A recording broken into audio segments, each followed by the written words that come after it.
Imagina a seguinte situação. O relógio marca ali exatamente 6 minutos depois do horário de entrada. Uhum. E só isso, 6 minutinhos. É quase nada, né? Pois é, tipo, no dia a dia a percepção comum é que a pessoa tá, sei lá, marginalmente atrasada. Exato. Talvez o suficiente pra um pedido de desculpas rápido, sabe? Passando correndo pela porta. Sim, foi mal, trânsito, né? Isso, mas olha que loucura. Sob a ótica estrita da legislação trabalhista brasileira, Ah, e a história muda. muda completamente. Esse único minuto adicional, sabe, o salto do minuto 5 pro minuto 6, altera drasticamente a situação. Com certeza. A pessoa deixa de exercer um direito, tipo, blindado pela tolerância legal, e passa a cometer uma infração passível de punição. Nossa, é uma linha muito tênue. Felipe Araújo Advogados, que mapeia justamente essa fronteira. Excelente material, aliás. Sim, muito bom. E a missão aqui não é só, tipo, ficar recitando artigo da CLT, chato, né? Ninguém quer isso. Exato. A ideia é decodificar como um simples atraso de 6 minutos pode legalmente e passo a passo pavimentar o caminho para uma demissão por justa causa. E o que torna esse mapeamento fascinante, eu diria, é justamente a tensão que existe, né? Tensão entre o que exatamente? É uma tensão constante entre, tipo, a imprevisibilidade da vida humana, sabe?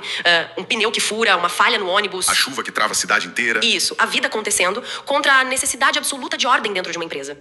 Faz sentido. E o texto base, ele ancora essa discussão num conceito jurídico bem específico, chamado de poder diretivo e disciplinar. Poder diretivo. Tá, traduz isso pra gente. Bom, basicamente é a prerrogativa, o direito que o empregador tem de organizar o fluxo de trabalho, Certo? de fiscalizar se o contrato está sendo cumprido e, quando necessário, de aplicar sanções. Entendi. Porque, no fim das contas, a pontualidade não é um favorzinho, né? Não, de jeito nenhum. A pontualidade não é um favor que o profissional faz para a empresa. É uma cláusula básica da troca de tempo por dinheiro. É a essência do contrato de trabalho. Exatamente. Só que a legislação impõe limites muito, muito rígidos a esse poder diretivo. Ainda bem, né? Com certeza. Isso impede, por exemplo, que o humor matinal de um gestor defina se alguém vai ser demitido ou não. É tipo, acordei de pá virada, hoje não tolero 1 minuto de atraso. Isso, a lei trava esse tipo de atitude arbitrária. Entendi. Mas olha, pensando sobre uma perspectiva estritamente operacional, gerenciar esse poder diretivo parece um pesadelo pro RH, sabe? Ah, e muitas vezes é. Porque o material cita o artigo 58, parágrafo 1º da CLT, certo? A famosa regra da tolerância. Exato. Que estabelece uma tolerância de 5 minutos para variações no registro de ponto, Sim, 5 minutos em cada batida. com um teto máximo de 10 minutos diários. Cara, isso significa que o RH não pode simplesmente olhar pro saldo do fim do dia, né? Não, não pode. E é aí que o sistema tem que ser inteligente. O sistema de ponto precisa rastrear a batida individual que atinge 1 minuto 6. Exatamente. Mesmo que no final do dia a pessoa não tenha passado dos 10 minutos totais, é uma matemática inflexível. É inflexível. E exige uma calibração perfeita dos sistemas de controle. Mas sabe por que essa rigidez matemática existe? Pra complicar a vida do brasileiro? Quase. Não, brincadeira. Ela existe para resolver um problema jurídico gigantesco, que é a subjetividade. Como assim, subjetividade? Imagina se a lei usasse termos como pequenos atrasos ou, sei lá, tolerância razoável. Nossa, ia ser um caos. O que é razoável pra mim pode não ser pra você. Exato. Os tribunais entrariam em colapso tentando arbitrar isso. Porque, para uma linha de produção super sincronizada, 1 minuto pode custar milhares de reais. Verdade. Se a máquina não liga na hora, todo mundo fica parado. Sim, mas para uma agência de publicidade, meia hora de atraso pode ser completamente irrelevante para a entrega do projeto. É, o cara entrega a campanha de madrugada e tá tudo certo. Exatamente. Então o legislador, ao fixar esse limite objetivo, de 5 minutos por batida e 10 no acumulado, Ele traçou uma linha na areia. traçou uma linha super visível na areia. E ao fazer isso, elimina-se o debate ideológico ou interpretativo, sabe? Sim, o relógio não tem ideologia. Isso. A partir do momento em que a marcação passa do 5º minuto, O minuto 6. o famoso minuto 6 ali, a proteção da tolerância legal desaparece. Caramba. E aquele tempo inteiro configura falta injustificada, o que abre espaço para o poder disciplinar da empresa. Tá, mas me tira uma dúvida. Eu fico pensando, se não tem exceção. Sempre tem, né? É. O material aponta que a exceção seria uma justificativa formal. Tipo um atestado médico validado ou, sei lá, uma declaração oficial de que o metrô parou. Exato. Documentos que comprovem força maior, mas assumindo que não tem esse documento mágico pra salvar o dia. Aí o cenário complica. O cenário muda de figura. A grande questão que o texto traz é, tipo, como a empresa reage no minuto 11 do dia, sabe? Ou no minuto 6 da primeira batida. Isso, porque o instinto corporativo mais primitivo poderia ser já meter uma punição no bolso do funcionário. Um desconto direto ou até mandar embora. Mandar embora de cara. Só que a lei exige o que o texto chama de gradação pedagógica, né? Isso, esse é o termo-chave. Gradação pedagógica. Eu li isso e, assim, em vez de ver a punição como retaliação, eu fiz uma analogia na minha cabeça com um sonorizador numa rodovia. Ah, aquelas faixas de relevo no asfalto? Exatamente. Quando você tá dirigindo e dá aquela cochilada, o carro sai da pista e passa por essas faixas. Daquele solavanco horrível. Faz um barulhão, treme tudo. Mas a função do sonorizador não é destruir o pneu do seu carro. Não, é te acordar. É causar um incômodo violento o suficiente pra acordar o motorista antes que ele caia no precipício. Nossa, essa analogia é perfeita. Ilustra muito bem o espírito da jurisprudência trabalhista aqui no Brasil. Sério? Conta mais. Porque o objetivo primário da lei não é descartar o trabalhador ao primeiro sinal de desalinhamento, Não é sabe? um jogo de errou, tá fora? Não, a ideia é preservar o contrato de trabalho mediante a correção de rota. O tal do poder diretivo precisa ser proporcional e educativo. Daí a palavra pedagógica. Isso. E é por isso que o primeiro impacto desse seu sonorizador, ele toma a forma de uma advertência. A famosa advertência. Exato. Quando o profissional cruza aquela linha objetiva do atraso sem justificativa, a advertência entra como um aviso formal. Um aviso de que o comportamento foi notado. Notado, registrado e avaliado como inadequado. E que a empresa espera uma mudança imediata. Tá, mas o material menciona que essa advertência pode ser verbal ou escrita, certo? As duas formas existem. Analisando isso de um jeito bem pragmático ou, sendo honesto, até um pouco cínico sob a ótica da empresa, Ah, ótica de proteção, né? sim, a advertência escrita me parece a única ferramenta que realmente importa num processo judicial lá na frente. Porque cria o rastro documental. Exato. Se eu sou do RH e sei que vou precisar provar isso num tribunal, por que raios eu escolheria dar só um aviso verbal? É uma ótima pergunta. E a resposta passa muito por inteligência emocional aplicada à gestão de pessoas. Inteligência emocional no RH? Como assim? É que você precisa equilibrar isso com a estratégia jurídica. O material das fontes realmente destaca o peso probatório da advertência escrita. É a prova de papel. Sim, e tem decisões do Tribunal Regional do Trabalho da 15ª Região, o TRT-15, que confirmam isso. Eles dizem que a escrita é melhor. Eles dizem que a advertência é a medida inicial adequada dentro do poder disciplinar. Mas pensa comigo. Tô pensando. Formalizar o conflito muito cedo cria uma ranhura, uma mancha no histórico do empregado logo de cara. E gera um ressentimento absurdo. O cara fica na defensiva. Com certeza. Então o aviso verbal atua como um ajuste de expectativa de baixo atrito. Entendi. É o cafezinho do feedback. Exato. É o gestor compreendendo o contexto humano antes de acionar a máquina jurídica pesada. A lei, no fundo, pressupõe a boa-fé, né? Isso. Ela pressupõe que o profissional, ao ser alertado informalmente, vai lá e ajusta a rotina. O que revela muita coisa sobre a real intenção do sistema legal brasileiro. Revela que o sistema quer que a relação dê certo. Sim. A ideia não é dar um arsenal pra empresa montar, sei lá, um dossiê silencioso contra o funcionário só pra conseguir uma demissão mais barata. De forma alguma. A intenção é tentar genuinamente manter a relação saudável. Mas e se o cara não ajuda? Bom, aí a gente muda de fase. Pois é, se o ajuste de expectativa falha e os atrasos continuam, a empresa formaliza o ato com uma advertência escrita. Aí o papel entra em cena. O funcionário vai lá, assina, fica ciente da gravidade. Só que, digamos que na semana seguinte, a catraca registra novos atrasos injustificados de 20 e 30 minutos. Ignorou o aviso. Ignorou o sonorizador, continuou dormindo no volante. O que o texto jurídico nos mostra sobre o próximo estágio. O estágio onde a abordagem pedagógica cede espaço para as consequências reais. Isso. Qual é a próxima ferramenta?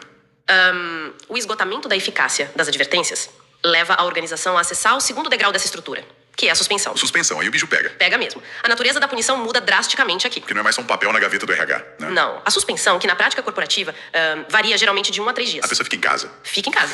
Impede fisicamente o empregado de trabalhar. E o pior, resulta na perda direta da remuneração daqueles dias. Nossa, é uma sanção que bate direto no orçamento mensal da pessoa. É cirúrgico. Dói no bolso. E o peso dessa medida não é só o dinheiro descontado. Tem a mensagem implícita, né? Exato. A mensagem de que a ruptura total do contrato tá piscando em vermelho. É tipo a última barricada antes do colapso da relação de trabalho. Perfeito. O que nos conduz ao ponto de não retorno que o material discute. Tá, e se mesmo perdendo o salário, o padrão não muda? O cara continua chegando atrasado. Se a perda de salário não funciona, a empresa finalmente ganha o respaldo legal para acionar o artigo 482 da CLT. E aí entra um termo jurídico pesado que o texto cita, que é a tal da desídia. Desídia. Uma palavra que até soa antiga, né? Soa pesada, mas o que exatamente significa desídia nesse contexto? A caracterização da desídia é o grande ponto de convergência de toda essa mecânica. Nos tribunais, desídia não traduz, tipo, um erro honesto, sabe? Um dia de azar. Não é uma semana de azar no trânsito. Esse termo define a negligência sistemática. A preguiça continuada. Isso.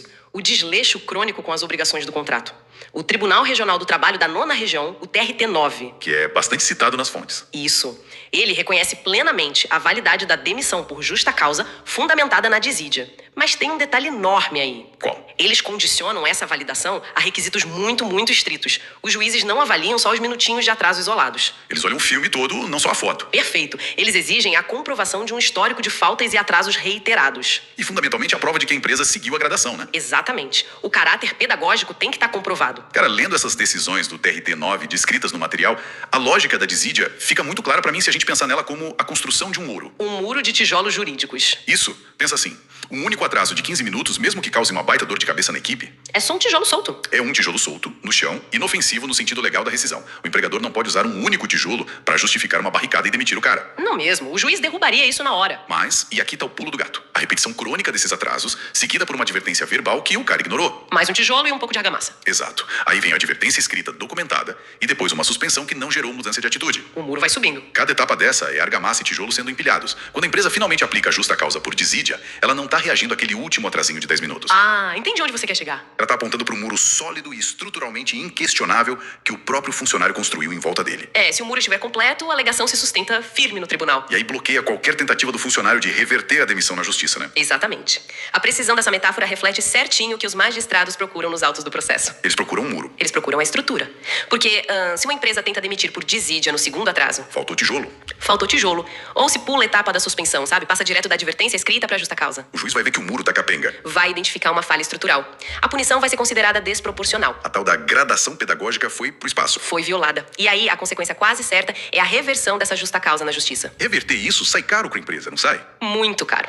A empresa acaba arcando com todas as verbas rescisórias de uma demissão sem justa causa e ainda arrisca pagar danos morais. Nossa, o feitiço vira contra o feiticeiro. Totalmente. Então a força da demissão por desídia tá na paciência documental do empregador. Paciência documental, gostei disso. É o que atesta que a organização esgotou todos os recursos de correção possíveis antes de apertar o botão vermelho da demissão final. Acompanhar o raciocínio dessas instâncias trabalhistas, tipo o TRT-15 e o TRT-9, desmonta completamente aquela visão leiga, sabe? Aquela visão de que a demissão cai do céu. É, a ideia de que a demissão por impontualidade é um raio num dia de sol. Não tem nada de imprevisível. Na realidade, é uma tempestade amplamente anunciada pelos radares da empresa. Com sirenes tocando a cada etapa ignorada. Exatamente. O que o material consolida de forma contundente é que a margem de manobra do poder diretivo está amarrada ao dever de educar. De educar e corrigir. A punição máxima exige esse histórico irrefutável de tentativas de resgate. O resgate do comportamento. Isso. O cerne da legislação, evidenciado ao longo de toda essa documentação, é a preservação do emprego. O sistema jurídico desenhou um funil, né? Um funil bem estreito. Apenas os casos onde o desinteresse pela manutenção do contrato é reiterado E provado no papel. conseguem passar pelo filtro da desídia. Aquele rigor matemático do artigo 58, combinado com as diretrizes de proporcionalidade dos tribunais, Obriga as empresas a terem um RH profissional. muito estruturado. Não há espaço para improviso na hora de aplicação ação trabalhista no Brasil. Não dá pra gerenciar na base do eu acho. Bom, pra encerrarmos nossa análise de hoje, acho que vale a pena a gente dar um passo pra trás. Olhar o cenário maior.